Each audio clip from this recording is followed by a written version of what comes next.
Hello and welcome students. This is your Srishti ma'am here. आज हमारा first chapter जिसका नाम है ट्रेसिंग चेजेस ओवर 1000 ईयर्स का आज लास्ट वीडियो में आपको शेयर करने जा रही हूँ. तो लास्ट क्लास की बात से अगर हम शुरू करते हैं तो हम लोगों ने देखा, क्योंकि हमारा चैप्टर का नाम ही है कि 1000 सालों में हुए चेंजेस के बारे में हमें पढ़ना है. ठीक है, तो लास्ट क्लास में हम लोग नए आइडियाज किस तरीके से जनरेट होना स्टार्ट हुए इसके बारे में हम लोग देख रहे थे. तो आज हम लोग यहीं से स्टार्ट लेंगे फिर कि किस तरीके से नए आइडियाज आने स्टार्ट हुए. इस नए आइडियाज की अगर हम बात करें तो मैं आपको एक एग्जांपल के थ्रू ले जाना चाहूँगी कि अगर मैंने जब चैप्टर स्टार्ट किया था तो मैंने बताया था कि अगर कोई राजा था और उसके आगे किसी और को राजा बनना होता था तो उसी के जनरेशन का, उसी का बेटा या फिर उसका कोई अपना ही राजा बनता था, भले वो डिजर्विंग हो या नहीं हो. लेकिन इन 1000 सालों में ये कंसेप्ट पूरी तरीके से चेंज हो चुका था. लोगों को ये अब समझ आ चुकी थी कि हमारा राजा कैसा होना चाहिए. राजा का बेटा राजा बनेगा, लेकिन उसी बिहाफ पे बनेगा जब वो राजा बनना डिजर्व करता हो. अगर वो राजा बनना डिजर्व नहीं करता है तो राजा उनके अकॉर्डिंग चूज किए जाएंगे. तो इस तरीके से लोगों का जो मेंटल अवेयरनेस था धीरे धीरे ब्रॉड होता चला गया. यहाँ से एक क्वेश्चन अराइज होगा, आप लोग देखोगे, नोटिस करोगे कि ये आइडियाज तो आई, लेकिन ये आइडियाज के ओरिजिन क्या थे, आइडियाज आना शुरू कहाँ से हुए. तो इसका एकमात्र सबसे बड़ा कारण था वो था कि ट्रैवलिंग. एक जगह से दूसरे जगह लोग जब ट्रैवल करते थे या फिर दूसरे से तीसरे जगह लोगों ने ट्रैवल करना स्टार्ट किया तो इस तरीके से आइडियाज का शेयर होना स्टार्ट हुआ और धीरे धीरे लोगों के जो मेंटल अवेयरनेस है उसमें चेंजेस आने शुरू हो गए. अब हम ये देखेंगे कि ये जो 1000 सालों की चर्चा की गई है हमारे चैप्टर में, उसको ग्रेट मोबिलिटी का टाइम बताया गया है.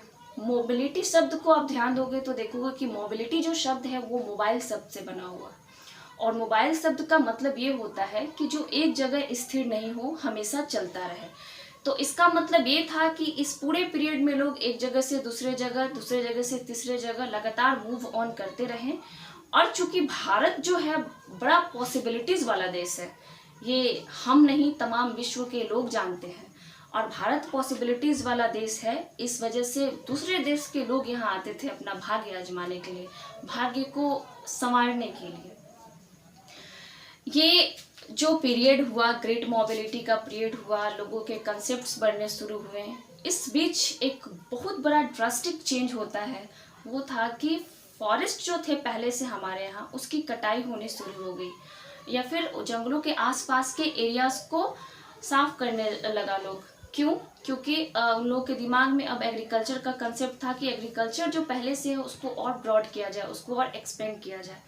तो चूंकि एग्रीकल्चर को और बढ़ाना था तो जगहों को वो लोग साफ करने लगे लोग.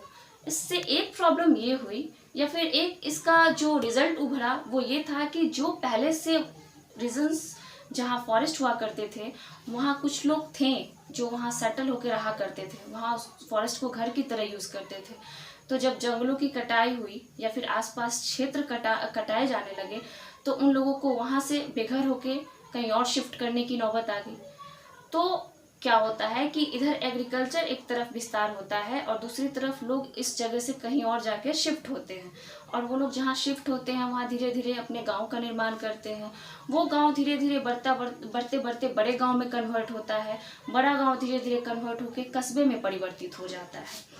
तो जो लोग शिफ्ट किए थे यहाँ से जाके कहीं और, उसमें से कुछ लोग जो थे वो पीजेंट्स बन गए, कुछ लोग क्या हो गए, पीजेंट्स बन गए, और कुछ लोग जो थे वो किसी अनदर कंट्री में जाके ट्रैवलिंग करने लगे. चूंकि एग्रीकल्चर बढ़ा तो वहाँ के लोग नए सिस्टम्स में आ गए. नए सिस्टम के आने के बाद कुछ लोग पीजेंट्स में कन्वर्ट हो जाते हैं, कुछ लोग दूसरे कंट्रीज में मूव कर जाते हैं. तो जो नए पीजेंट्स बन के उभरे लोग, वो लोग वहाँ के जो रीजनल मार्केट्स है, वो रीजनल मार्केट से जो नई नई मार्केट्स बनी थी उससे बहुत ज़्यादा प्रभावित हुए. वहाँ के मर्चेंट्स, वहाँ के प्रीस्ट, वहाँ के टेम्पल, इन सारी चीज़ों से वो बहुत ज़्यादा प्रभावित हुए. और अगर हम लोग देखें तो ये यहाँ के शेफ जो थे, यहाँ के टेम्पल्स थे, यहाँ के जो मार्केटिंग सर्विसेज थी, इन सारी चीज़ों से काफ़ी ज़्यादा इन्फ्लुएंस हुए थे. ठीक है। और यही जो कारण था, इन सारी चीज़ों की वजह से उन लोगों को सर्विसेज मिला करती थी, और सर्विसेज मिला करती थी तो बदले में स्टेट को टैक्स देना पड़ता था। और स्टेट को वो जो टैक्स देते थे या तो वो गुड्स के फॉर्म में देते थे या फिर सर्विसेज के फॉर्म में देते थे। तो इस तरीके से हम लोगों ने देखा कि किस तरीके से लोगों के आइडियाज़ चेंज हुए और इन 1000 ईयर्स में किस तरीके से सोसाइटी कॉम्प्लेक्स हो गई। तो ये हम आसानी से कह सकते हैं कि ये 1000 सालों का जो पीरियड था वो काफ़ी चेंजेस लेके आया था अपने साथ। इन 1000 सालों में मॉनेटरी सिस्टम भी एक्सपेंड कर गई। मॉनेटरी सिस्टम किस तरीके से एक्सपेंड करती है, हम लोग देखेंगे कि जो डिफरेंस था रिच और पुअर्स के बीच में, एक तो पहले से ही था लेकिन उतना ज़्यादा नहीं था। ये जो 1000 सालों में चेंजेज आए उसके वजह से ये गरीब और अमीर के बीच का जो गैप था वो काफ़ी ज़्यादा बढ़ गया था। इकोनॉमिक डिस्पैरिटी बढ़ गई। इकोनॉमिक डिस्पैरिटी की अगर हम बात करते हैं तो ये डिस्पैरिटी वर्ड को हम देखेंगे। डिस्पैरिटी वर्ड ये शो कर रहा है कि गरीबों के गरीब और अमीरों के अमीर के बीच की जो खाई थी वो इतनी ज़्यादा बढ़ गई कि जो गरीब था वो और गरीब हो गया और जो अमीर था वो और अमीर हो गया। और इस तरीके से दोनों लोगों के बीच में जो डिफरेंसेस थे वो काफ़ी ज़्यादा समय के साथ बढ़ते चले गए। आगे हम देखेंगे कि किस तरीके से सोसाइटी इन 1000 सालों में बदल गई। तो सोसाइटी गॉट डिफ्रेंशिएटेड, ये हमारा अगला टर्म है, हम ये देखेंगे। तो डिफ्रेंशिएटेड टर्म का यहाँ मतलब है कि सोसाइटी अब जो थी वो छोटे छोटे टुकड़ों में और बट गई। पहले था कि सोसाइटी बटी हुई थी लेकिन इतने ज़्यादा पैमाने पे नहीं बटी हुई थी। अब लोगों की मानसिकता बदलने लगे, लोग खुद की सोचने लगे। इसके वजह से जो सोसाइटी का बंटवारा होने लगा वो काफ़ी छोटे छोटे पार्ट्स में होने लगा। कास्ट जो होते थे, कास्ट वो रैंक होने लगे, कास्ट की रैंकिंग की जाने लगी। कास्ट आप लोग देखे होंगे कि 4 कास्ट को बेसिकली प्राइवेट दिया जाता था। सबसे पहला जो कास्ट था वो Brahmin, second were Kshatriya, third were Vaishya और फोर्थ वेयर शूद्र और दलित। तो कास्ट को रैंक किया जाता था on the basis of occupation and background. कोई इंसान किस बैकग्राउंड से बिलोंग करता है, किसी पार्टिकुलर इंसान का कौन सा ऑक्यूपेशन है, उस बिहाफ पे उनके कास्ट की रैंकिंग की जाती थी। तो इस तरीके से हम लोगों ने देखा कि जातियां बटी। जातियां किस तरीके से बटी, आप एग्जाम्पल लो। जातियां में भी जातियां यानी सब कास्ट होने शुरू हो गए। ब्राह्मण्स थे तो ब्राह्मण्स में भी ब्राह्मण्स, आप लोगों ने कई बार ये किसी को बोलते हुए सुना होगा कि ये उच्च कुल का ब्राह्मण नहीं है, ये छोटा ब्राह्मण है। तो ब्राह्मण में भी कई तरह के ब्राह्मण मिलने लगे। एग्जाम्पल आप देख सकते हो कि अगर हम बिहार की बात करेंगे तो कई लोग बोलते हैं कि हम बिहार के ब्राह्मण्स ऐसे होते हैं, यूपी के ब्राह्मण्स इनसे अलग होते हैं। तो कास्ट तो बटा ही बटा, कास्ट में भी कास्ट बटे जो कि सब कास्ट बने छोटे छोटे टुकड़ों में।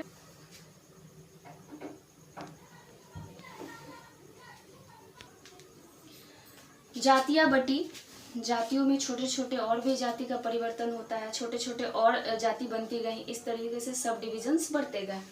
उसके बाद हम लोग देखेंगे कि एवरी कास्ट में there rule according to themselves. हर कास्ट में एक मुखिया होता है और इस तरीके से हर 4 कास्ट थे वहाँ पे, चारों कास्ट अपना रूल अलग तरीके से बनाते थे और क्या करना है क्या नहीं करना है इस पे डिसीजंस लेते थे। और इस रेगुलेशंस को उनके ऊपर थोपा जाता था या फिर इम्पोज किया जाता था। किसके थ्रू हम देखेंगे तो असेंबली ऑफ एल्डर्स के थ्रू। उनके कास्ट में जो एल्डर्स घोषित किए जाते हैं उनका एक ग्रुप होता था, तो वो अपने जो भी आइडियाज़ होते थे या फिर बिलीव्स होते थे अपने कास्ट के लोगों को बताते थे या फिर थोपते थे। तो उनके कास्ट के लोगों को इन सारी चीज़ों को फॉलो करना पड़ता था। और ये जो परंपरा थी अपने बिलीव्स को इम्पोज करने की अपने कास्ट के लोगों के ऊपर, ये इस नाम से प्रचलित हुआ कि इसको जाति पंचायत भी कहा जाने लगा। ये सारे प्रोसेस जो होने लगे, जाति बटी और एक जाति के लोग मिलके अपना डिसीजंस लेने लगे। उसमें जो ग्रुप ऑफ एल्डर्स थे वो लोग डिसीजन थोपने लगे। उनका डिसीजन जो होता था सर्वोपरि होता था, उनके डिसीजंस को कोई नहीं काट सकता था। सारे लोग जो कि उस कास्ट से बिलोंग करते थे सबको मानना पड़ता था। तो उसको कहा गया जाति पंचायत। तो लोगों को जाति पंचायत के थ्रू जो बातें मिलती थी सुनने के लिए वो तो करना ही पड़ता था। उसके अलावा जाति पंचायत की अगर हम बात छोड़ दें तो उन्हें जो रेगुलेशंस विलेज के लिए फॉलो करने पड़ते हैं या फिर जो विलेज के रूल रेगुलेशंस होते थे उसको भी फॉलो करना पड़ता था। अब गांव की अगर बात करें हम लोग तो हर तरह की जाति गांव में रहा करती थी। ब्राह्मण, वैश्य, शूद्र और क्षत्रिय, ये चारों जाति के लोग गांव में रहा करते थे। और जाति के साथ साथ इनकी जो छोटी छोटी और जातियां बनी थी, कई तरह के राजपूत, कई तरह के ब्राह्मण जो बन के उभरे थे, ये सारे लोग एक ही गाँव में रहते थे। कई जो विलेजेस थे, कई जो गांव थे, उनको रूल करते थे वहाँ के चीफ मैन जो होते थे। वो जो मेन लीडिंग जो ऑफिसर के रूप में थे वहाँ के लोग थे, वो चीफ मैन थे। दिस होल सिस्टम, जो ये पूरा कंसेप्ट हुआ गांव में रहने का, कास्ट लोगों का, या फिर कास्ट में जो सब कास्ट बने थे, उन तमाम लोग जब एक साथ रहने लगे तो एक सिस्टम उभर के आया। और ये जो सिस्टम उभरा वो एक यूनिट में कन्वर्ट हुआ और कई सारे यूनिट्स मिलके एक स्टेट का निर्माण करती थी। क्योंकि जो स्टेट होता है उसमें बहुत छोटे छोटे यूनिट्स होते थे, तो ये जो सिस्टम हुआ वो यूनिट कहलाया और ऐसे कई सारे यूनिट्स मिलके एक स्टेट का फॉर्मेशन करते थे। इन 1000 सालों की हम अगर हिस्ट्री देखें तो कई सारे ग्रुप्स जो हुए वो उभर के आए सामने, कई सारे ग्रुप्स जो हुए वो एक्टिव हुए। इनमें एक बहुत ही फेमस ग्रुप आता है जो कि राजपूत ग्रुप हुआ। राजपूत के बारे में हम लोग पढ़ेंगे कि ये टर्म कहाँ से आया और इन ग्रुप्स की क्या खासियत थी। तो राजपूत टर्म आप लोग अपने बुक में देखोगे, आपके बुक में मेंशन किया गया होगा कि राजपूत जो टर्म था वो राजपुत्र से आया हुआ है। राजपुत्र शब्द से ही ये राजपूत बना है, जिसका अर्थ होता है son of rulers. Son of rulers का मतलब शासकों के जो बेटे होते हैं, शासकों के जो वंशज होते हैं, पुत्र होते हैं, उनको राजपुत्र कहा जाता था, जो कि कन्वर्ट होकर राजपूत में आए। तो वो जो कास्ट से बिलोंग करते थे उस कास्ट का नाम था क्षत्रिय। इट मीन्स दैट कि राजपूत जो होते थे वो क्षत्रिय होते थे। राजपूत टर्म जो यूज होता था वो ग्रुप ऑफ वॉरियर्स के लिए यूज किया जाता था। जो लोग हमेशा वॉरियर्स का काम करते थे उनको राजपूत कहा जाता था। और राजपूत जो टर्म था वो सिर्फ और सिर्फ रूलर्स लोगों के लिए नहीं था, बल्कि उन लोगों के लिए भी था जो सोल्जर्स के रूप में काम करते थे, आर्मी के रूप में काम करते थे, जो देश की रक्षा के लिए काम किया करते थे और हमेशा लोगों के सेवा के लिए तत्पर रहा करते थे। राजपूत लोग काफ़ी फेमस हो गए इन टाइम की अगर हम बात करते हैं, जिस तरीके से वो लोग उभरे और क्या क्या कारण थे उनके लॉयल्टी की वजह से या फिर फेमस होने का कारण था, वो हम देखेंगे कि कैलवेरिक नेचर ऑफ जो उनका कंडक्ट था वो उनका कारण था फेमस होने का।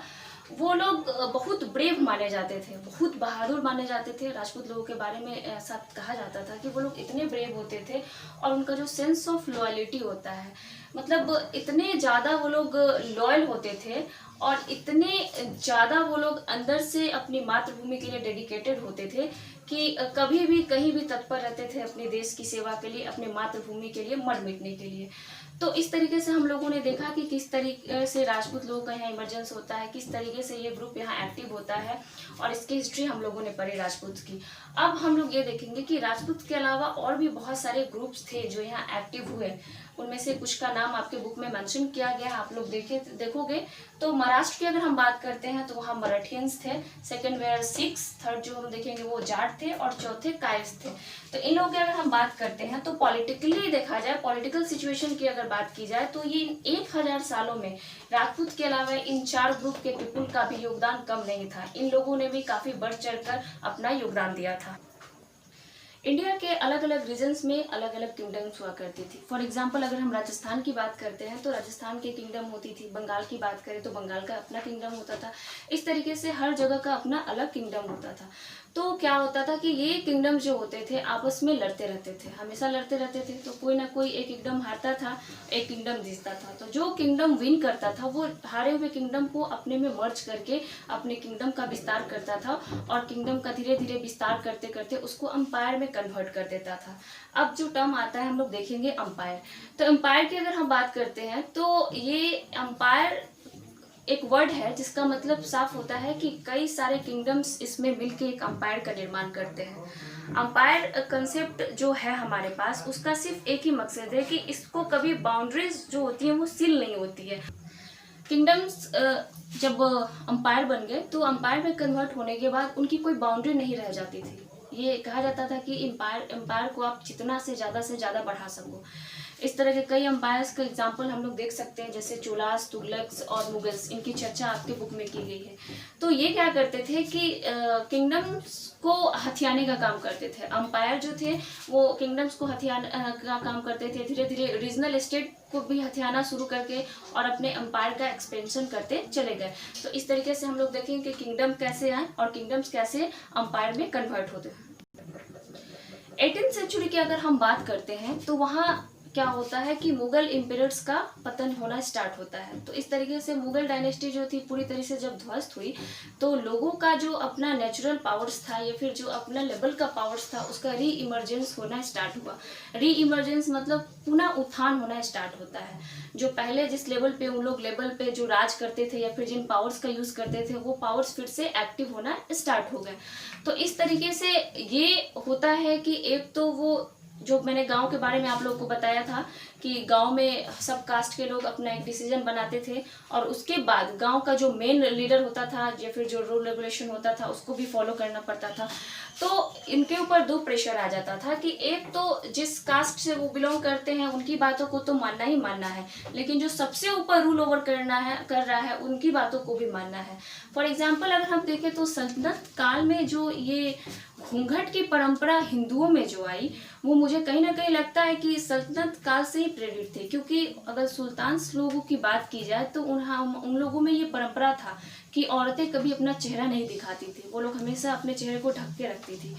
तो हम हिंदूज और हिंदूज रूल रेगुलेशंस को फॉलो करते थे क्योंकि हमारे कास्ट के जो अपर लेवल के लोग हैं उन्होंने जो डिसीजंस बनाए हमें फॉलो करना है। लेकिन एज ए एम्परर्स जो थे वो सल्तनत कालीन चल रहा था, सल्तनत लोग डिसीजंस लेते थे, तो कहीं ना कहीं भले उसका रूप बदला लेकिन घूंघट की परंपरा हम लोगों ने भी मानी है। चेहरा ढकने की परंपरा वहीं से आई हुई है, सल्तनत काल से ही हमें मिली है। उर्दू जो हम यूज करते हैं वो भी इसी परंपरा का एक उदाहरण है। ये भी शेयर ट्रेडिशन से ही आया है क्योंकि ये कॉमन लैंग्वेज नहीं था, वो लोग आए अपने साथ लेके आए और आज हम लोग उर्दू अपने जुबान में यूज़ करते हैं। हिंदी के साथ साथ उर्दू लैंग्वेज का भी यूज़ किया करते हैं। अब नेक्स्ट टॉपिक जो हम लोग पढ़ेंगे वो है लैंग्वेज एंड रीजन। ठीक है, भाषा और क्षेत्र, ये हम लोग को देखना है। तो हम लोग ये देखेंगे कि 1318 की चर्चा की गई है, समय की चर्चा की गई है। 1318 की अगर हम बात करें तो उस समय एक बड़े फेमस पोइट हुआ करते थे जिनका नाम था अमीर खुसरो। तो अमीर खुसरो ने ये कहा था कि हर तरह के लोगों के लिए अपना एक अलग लैंग्वेज होना चाहिए, हर जगह पे रहने वाले लोगों का अपना एक खास खुद का लोकल लैंग्वेज होना चाहिए। और एग्जाम्पल के तौर पे हम देखें तो आपके बुक में मेंशन किया होगा कि सिंध में रहने वाले लोग सिंधी बोलते थे, लाहौर में रहने वाला लोग लाहौरी बोलते थे, इस तरीके से कश्मीर में रहने वाले लोग कश्मीरी बोलते थे। तो ऐसे कई सारे एग्जाम्पल्स आपको देखने को मिल जाएंगे कि जो जहाँ रहता था वहाँ के लोकल लैंग्वेजेस का ही यूज करता था। संस्कृत की अगर हम बात करते हैं तो संस्कृत जो था वो कई का मतलब मेन लैंग्वेज नहीं माना जाता था क्योंकि संस्कृत उतना ज़्यादा प्रचलित नहीं था, बहुत ज़्यादा ट्रेंड में नहीं था। सिर्फ और सिर्फ ब्राह्मण जो कास्ट के लोग होते थे, जो ज़्यादा पढ़े लिखने का काम करते थे, जो पुजारी होते थे, प्रिस्ट का काम करते थे, वही लोग संस्कृत भाषा का ज़्यादा यूज़ किया करते थे। तो इसलिए ये कॉमन लैंग्वेज के तौर पर यूज़ नहीं किया जाता था। आगे हम लोग नेक्स्ट देखते हैं कि ओल्ड एंड न्यू रिलीजन्स। ठीक है, अब तक तो हम लोग ने बहुत सारी चीज़ों को पढ़ा। अब जो नेक्स्ट हमारा टॉपिक है वो बता रहा है कि पुराना और नए धर्म में क्या क्या चेंजेस होते हैं। तो इस टॉपिक में हम लोग ये देखेंगे कि जो पुराने धर्म पहले से थे उन धर्मों में क्या क्या परिवर्तन होते हैं, या फिर जो नए धर्म बनते हैं उन नए धर्म में किस तरीके के परिवर्तन होते हैं। तो उन 1000 सालों की अगर हम बात करें तो उस टाइम जो हमारा सोसाइटी था या फिर जो उस समय सिचुएशन था, हम हिंदुज़्म को फॉलो कर रहे थे। तो उस हिंदुज़्म में भी कई सारे चेंजेस आए और वो चेंजेस क्या थे कि नए देवी देवताओं का पूजा शुरू हो गया। लोगों ने नए तरीके से देवी देवताओं का पूजा करना स्टार्ट कर दिया। और जो इंडिया के कास्ट सिस्टम की अगर बात की जाए तो पहले भी कास्ट सिस्टम में प्रॉब्लम्स थे, लेकिन इतनी ज़्यादा रिजिड नहीं थी कास्ट सिस्टम। ये 1000 सालों में कास्ट सिस्टम भी काफ़ी ज़्यादा रिजिड होते चली गई। पहले कास्ट सिस्टम जो था वो अकॉर्डिंग टू वर्क इन्फ्लुएंस होता था, अकॉर्डिंग टू वर्क काम करता था। लेकिन अब कास्ट सिस्टम को क्या कर दिया गया कि अब एक बार आपके पूर्वज जिस कास्ट से बिलोंग करते हैं उसमें जन्म लेते हैं, उसके बाद इस कास्ट में जन्म लेने वाला हर एक आदमी उसी कास्ट से बिलोंग करेगा। तो इसमें सबसे बड़ा जो राज हुआ या फिर सबसे ज़्यादा फायदा हुआ वो अपर कास्ट के लोगों के साथ हुआ। क्योंकि पहले क्या होता था कि ब्राह्मण अगर शिक्षा देता है या फिर लोगों को पढ़ाने लिखाने का काम करता है, अगर उसका बेटा लायक नहीं होता था या फिर उसको पढ़ने में मन नहीं लगता था और वो अगर आर्मी ज्वाइन कर लेता था, कमांडर बन जाता था, तो वो प्रोफेशन के तौर पे राजपूत घोषित हो जाता था। लेकिन अब क्या था कि यहाँ अब बाय बर्थ ये होने लगा, तो अगर उसके पिता ब्राह्मण है और उसका जन्म हो जाता है ब्राह्मण में, तो वो बच्चा आजीवन ब्राह्मण ही रहेगा।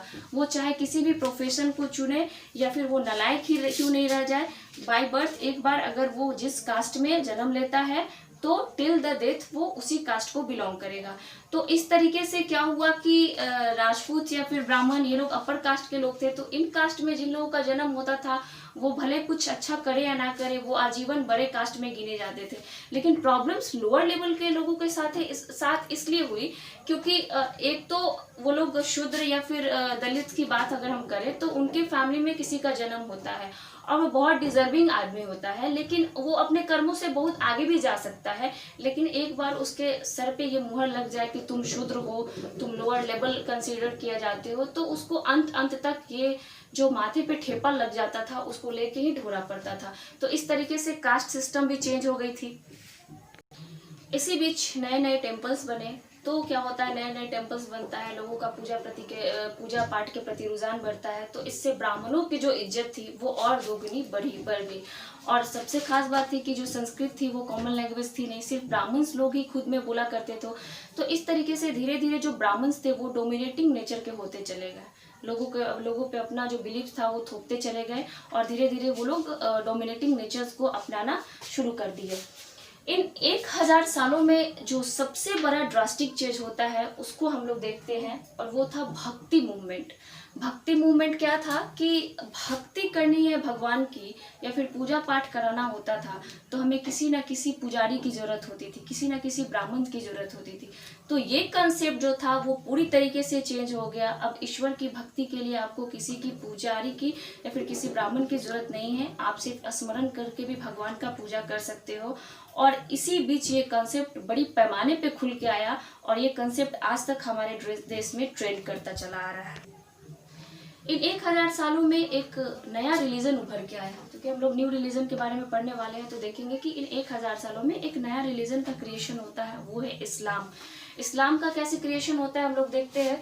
तो इन 1000 सालों की अगर हम बात करें तो मर्चेंट्स और माइग्रेंट्स थे जो हमारे देश में आए थे। बहुत सारे मर्चेंट्स और माइग्रेंट्स हमारे देश में आए और उनके थ्रू ही यहाँ इस्लाम धर्म की नींव रखी गई। उन लोगों ने इस धर्म की शुरुआत की। कई रूलर्स भी थे हमारे देश में जो इस्लाम धर्म को फॉलो भी किया करते थे। तो हिंदू की अगर हम बात करें तो हिंदू में जो पुजारी होते हैं उनको प्रिस्ट कहा जाता है, पुजारी कहा जाता है। ठीक उसी प्रकार इस्लाम्स में भी होते हैं, मुस्लिम्स में भी होते हैं, तो उनको ओलेमा कहा जाता है। तो ये जो उनके ओलिमा थे उनको भी रूलर्स लोगों ने अपने तरीके से इंटरप्रेट किया, इस्लाम को अलग तरीके से इंटरप्रेट किया और इस तरह से इंटरप्रिटेशन के वजह से इस्लाम धर्म में भी काफ़ी सारे चेंजेस आए। 600 AD की अगर हम बात करें तो उस टाइम सऊदी अरबिया में मोहम्मद प्रोफेट जो कि वहाँ लीड कर रहे थे, मुस्लिम्स को लीड कर रहे थे, उन्होंने मुस्लिम धर्म का जो एक्सपेंशन था उसको बढ़ाना शुरू किया, मुस्लिम धर्म का विस्तार करना शुरू किया। अब उनकी जब डेथ होती है तो यहाँ से एक सवाल लोगों के मन में उठना शुरू हुआ कि उनके डेथ के बाद उनकी लीगेसी को कौन संभालेगा, कौन मुस्लिम जो कम्युनिटी है उसको लीड करेगा। तो यहाँ क्या होता है कि लोगों के मत दो पार्ट में डिवाइड हो गए। कुछ लोगों का ये मानना था कि उनके बाद जो उनके सन इन लॉ जो होंगे वो रूल ओवर करेंगे, वो इन लोगों के लीडर्स के रूप में रहेंगे। तो जिन लोगों ने ये माना कि उनके जो सन इन लॉ है वही हमारे नेक्स्ट लीडर होंगे, तो इनको कहा गया सिया मुस्लिम्स। ठीक है, सिया मुस्लिम का कंसेप्ट आप लोग समझ गए कि 600 AD में सऊदी अरबिया में ये प्रॉफिट थे जो मुस्लिम समुदाय का बहुत बड़े पैमाने पे प्रसार करते थे, वो लीडर्स के रूप में काम कर रहे थे। उनके डेथ के बाद एक सवाल उठा कि आखिर कौन फिर लीडरशिप को संभालेगा, कौन नेतृत्व करेगा। तो कुछ लोगों ने ये फोर्स किया कि उनके जो दामाद थे, सन इन लॉ थे, वो बनेंगे। तो जिन लोगों ने इस बात में हामी भरी वो शिया मुस्लिम कहलाए, और जिन लोगों ने इस बात में हामी नहीं भरी उन लोगों को सुन्नी मुस्लिम्स कहा गया था।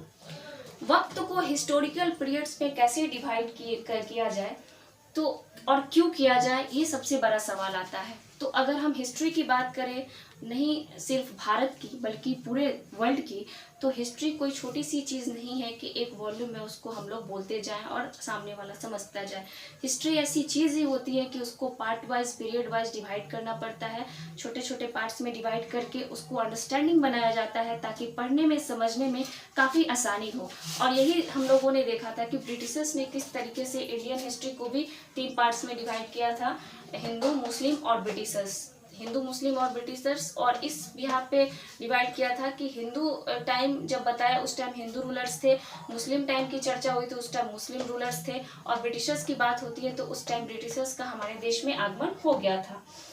क्लास 6 में हम लोगों ने बहुत सारी चीज़ों को पढ़ा था जो कि कंसेप्ट हमारा क्लियर हुआ, और हम 7th में अभी हम लोग फर्स्ट चैप्टर पढ़ रहे हैं।